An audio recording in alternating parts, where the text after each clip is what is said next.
기뻐하라라는 말씀이 나와요. 기뻐하라. 그 다음에 너희 기쁨은 빼앗을 자가 없느니라 라고 하는 말씀도 나와요.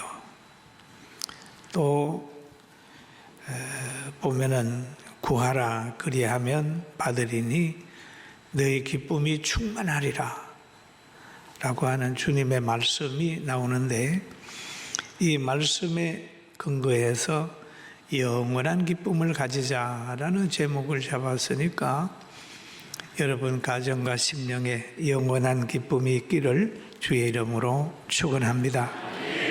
그래서 믿으라고 하는 말씀도 주님의 명령입니다.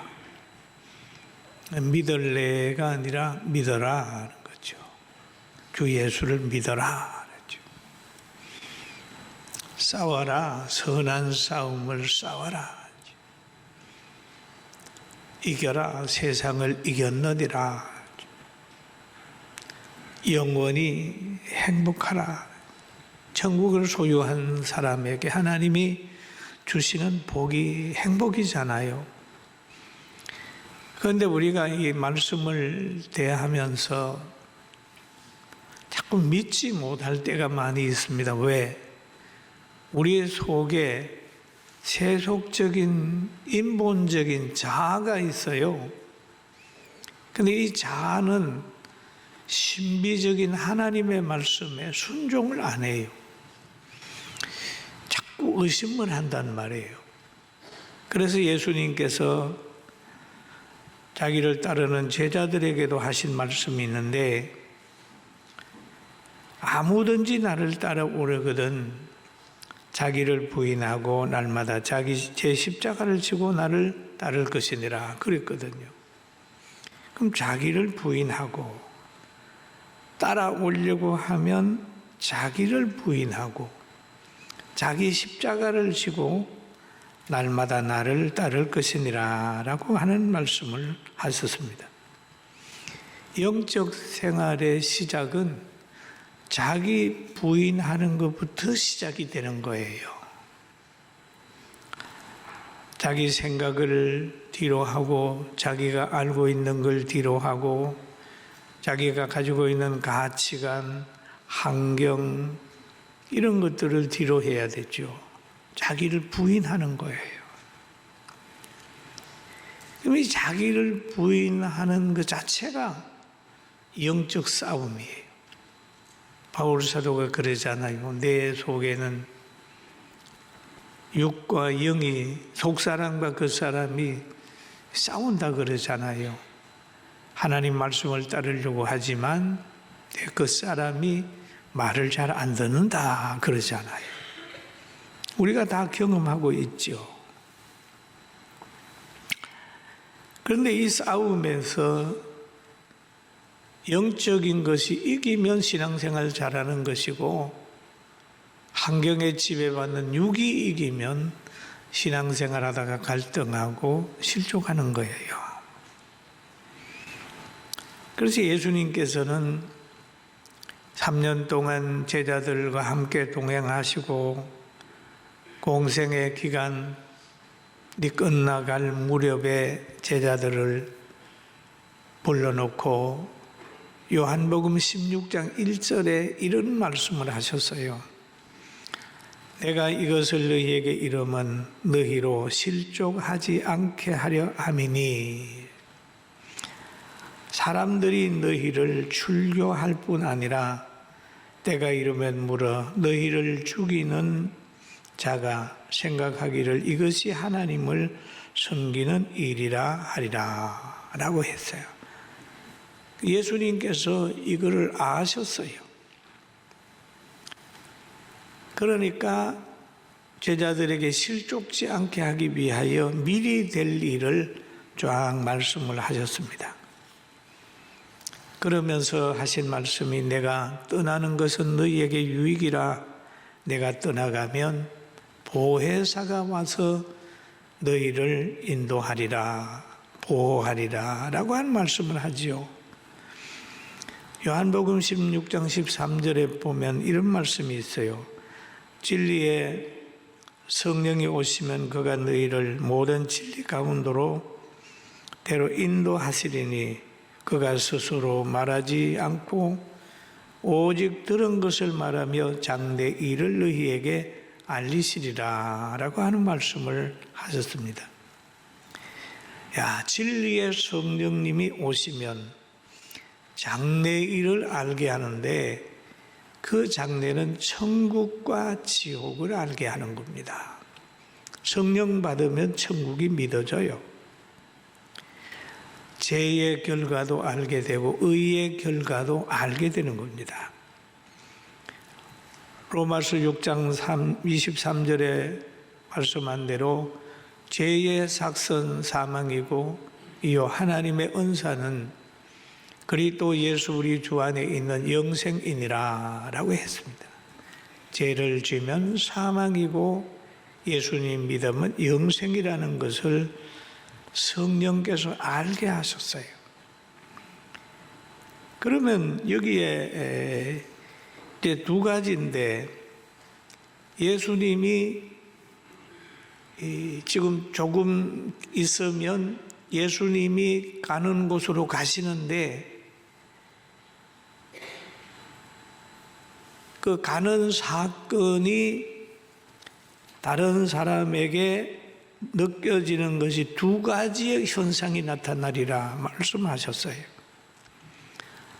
요한복음 16장 20절에 보면은 내가 진실로 너희에게 이르노니 너희는 곡하고 애통하겠으나 세상은 기뻐하리라. 너희는 근심하겠으나 너희 근심이 도리어 기쁨이 되리라 라는 말씀을 하셨어요. 그럼 예수님께서 제자들에게 곡한다라고 하는 말을 하죠. 곡하고 애통하겠으나 라고 했죠. 그럼 제자들을 보고 그랬죠. 너희는 조금 있으면 곡하고 애통할 일이 생긴다. 그게 뭡니까? 예수님이, 죄 없으신 예수님이 가룟 유다를 통해서 팔려가게 되고 또 심판을 받게 되고 무리들에게 배척을 당하게 되고 골고다 그 산으로 십자가 지고 올라가는 것. 올라가시면서 채찍에 맞아 피를 흘리고 스승 예수님이 죄 없으신 그분이 잡혀서 고통당하는 걸 보면 제자들은 곡하고 애통하게 되는 거예요. 그게 온다는 거예요. 너희는 곡하고 애통하겠으나. 여러분 안 그러겠어요? 곡하고 애통하는 일이잖아요. 그런데 예수님을 박해하고 잡은 자들은 기분 좋아하죠. 야, 예수님, 예수라고 하는 사람 잡았다. 자기들 의도대로 십자가 지우게 됐다. 그러면서 좋아했어요. 그 얘기를 여기에서 하는 거잖아요. 우리가 이 땅에서도 보면 어떤 사람은, 어떤 종류의 사람은 애통하는데 어떤 사람들은 기분 좋아서 파티하고 뭐 그런 것들도 있지 않습니까? 그런 거예요. 그런데 세상은 기뻐하리라. 그런데 이 세상의 기쁨은 미련한 자의 기쁨이에요. 지금 예수님을 십자가에 다는 것이 최대의 실패입니다. 마귀들이 죽는 거예요.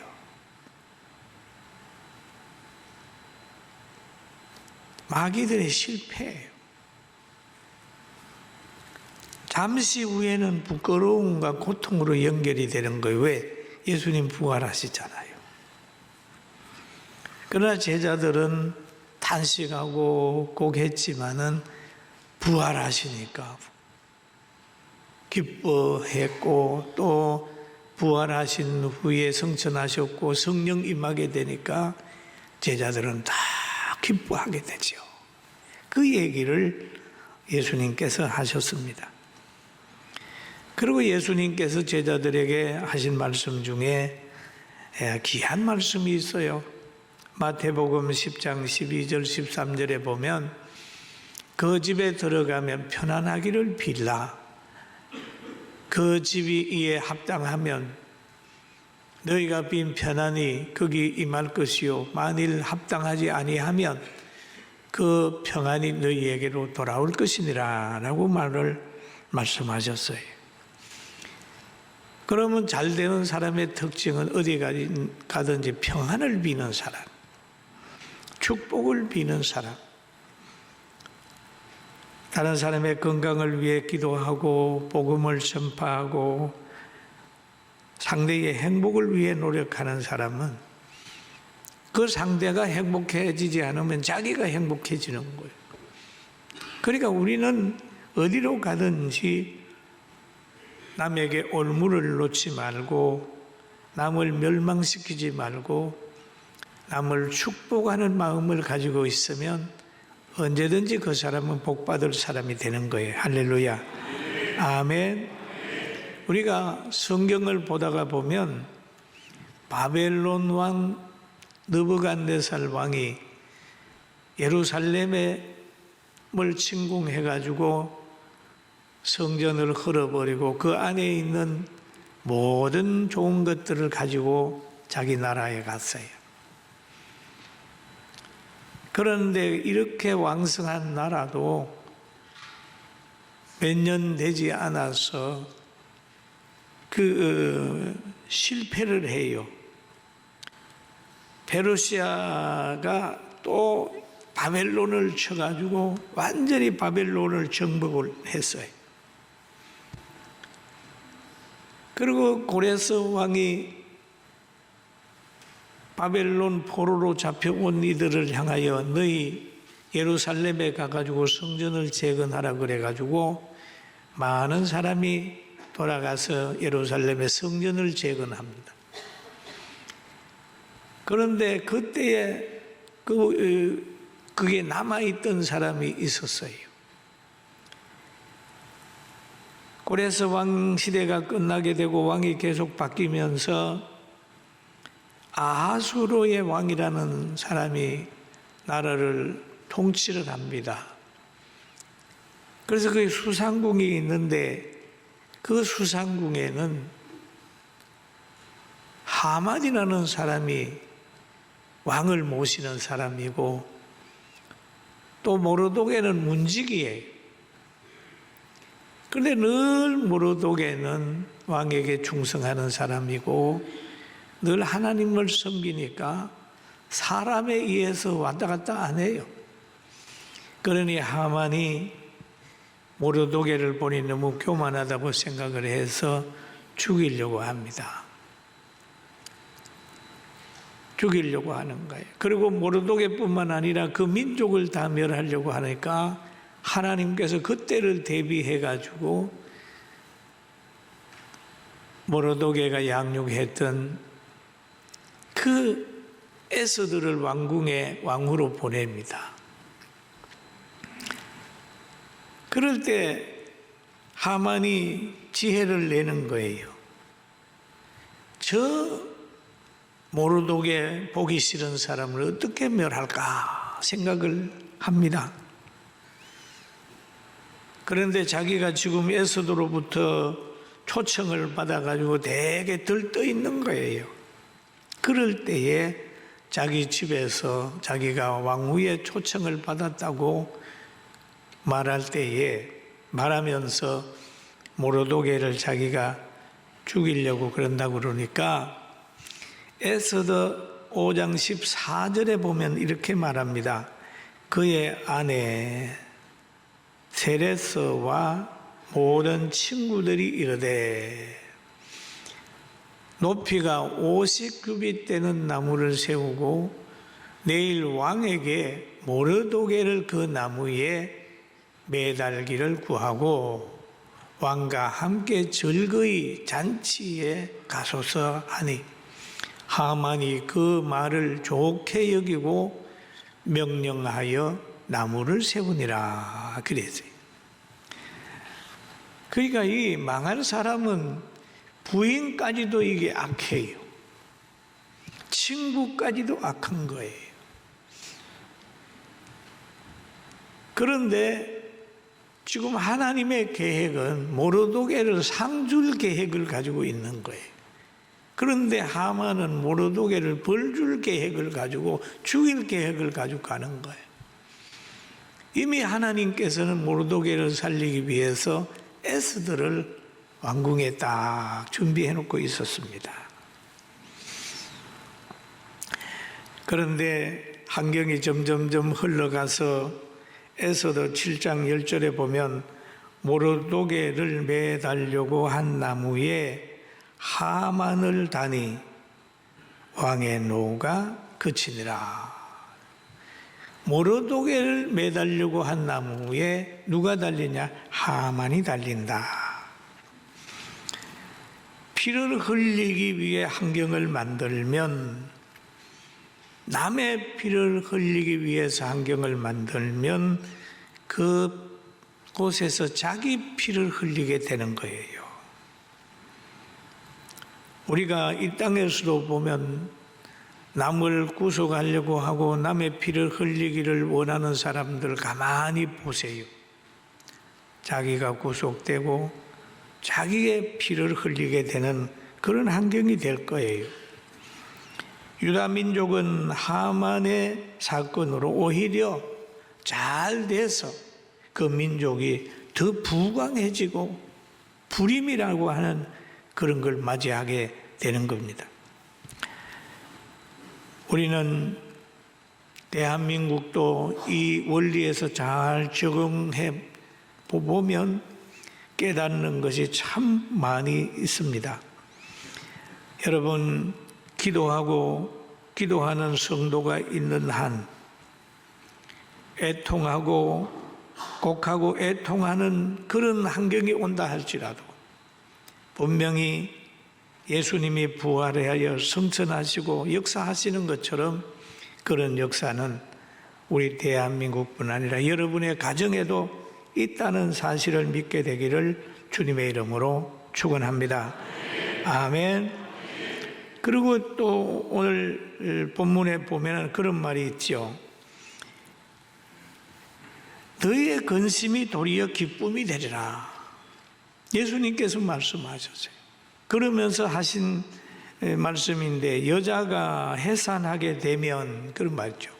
여자가 해산하게 되면 그 때가 이르렀으므로 근심하나 그랬죠.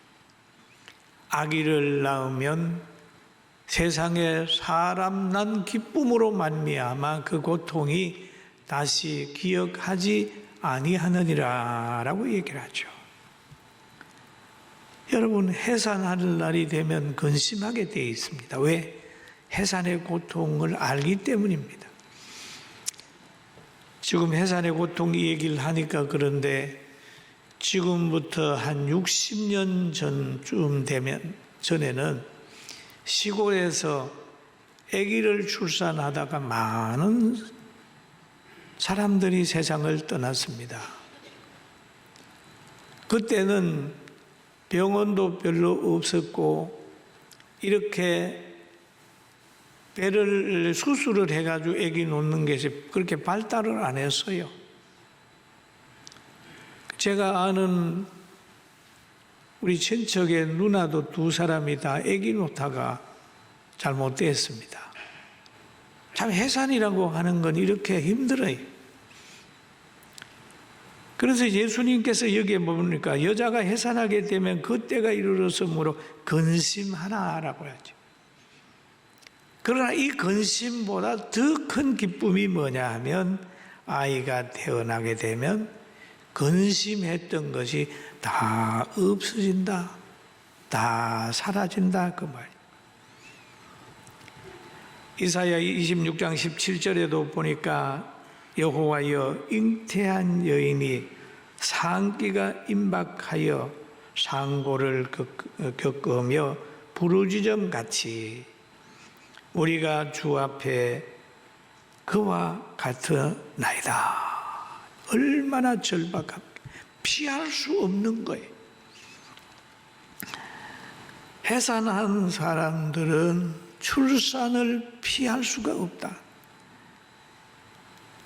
악인의 심판을 피할 수가 없고 지옥을 피할 수가 없어요. 해산한 여인, 잉태한 여인은 출산을 피할 수가 없다. 의인은 천국을 피할 수가 없어요. 믿습니까? 천국에 가는 거예요, 여러분. 우리는 나라를 위해서도 기도하고 지도자들을 위해서도 기도하고 편안하고 안전하게 살기 위해서 늘 기도합니다. 그리고 우리 교회도 늘 믿음을 가지는 거죠. 저는 지난 주간에 제가 기도하다가 제주도에 있는 어떤 분이, 우리 집사님 친구분이 우리 성민언으로 귤을 많이 기증을 했어요.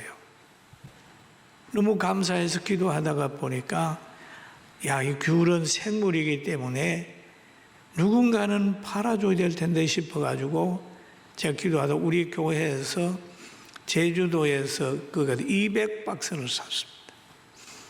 200박스를 사서 가지고, 그러면 사다가 보면 주는 사람이 있어야 되잖아요. 그래서 여러 군데서 애국운동하는 사람도 있고 경찰들도 있고 필요한 사람에게 여러분 먹고 사는 사람에게 좀 나눠가지고 제주도도 돕고 우리도 사랑 베풀고 우리가 하는 일을 합시다. 이렇게 했던 거예요. 우리가 한 가지 일을 하게 되면은 몇 가지, 여러 가지를 생각하면서 가는 거예요. 여러분은 요즘에 많은 사람들이 그러잖아요. 좌파냐 우파냐 그런데 우리는 우파도 아니고 좌파도 아니고 우리는 애국자예요. 할렐루야. 믿습니까? 애국자예요. 여러분 그리스도인들이 돼야 됩니다. 누구하고도 등지는 것보다는 복음을 전해요. 복음을 전해요. 그리고 대한민국이 자유민주주의로 든든히 서갈 수 있도록 해야 합니다. 그래야 후손들이 자유롭게 잘 살게 되고 대한민국은 세계적인 대한민국으로 하나님의 영이 지배하게 되면 대한민국은 세계적인 민족이 될 뿐만 아니라 대통령이나 모든 지도자들이 솔로몬의 지혜를 받는다고 하면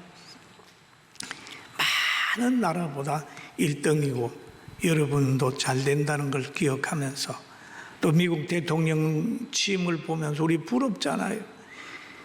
축복의 시간이었어요. 찬송을 부르고 기도하고 할렐루야 찬송했죠. 그런 그 아름다움이 또 거기에 보니까 민족운동을 했던 분 있어요. 그 목사님이 우리는 꿈이 있습니다. 그리고 흑인과 백인 모두가 한자리에서 환하게 웃는 그날을 기대한다고 했을 때 그 목사님의 정신을 우리가 받아들이자 그래가지고 민족이 하나 되고 모든 걸 초월해서 복음으로 회복되는 나라로 가는 모습을 보니까 멀지 않은 곳에 우리나라도 그렇게 되도록 우리 함께 기도하면서 기대합시다. 할렐루야.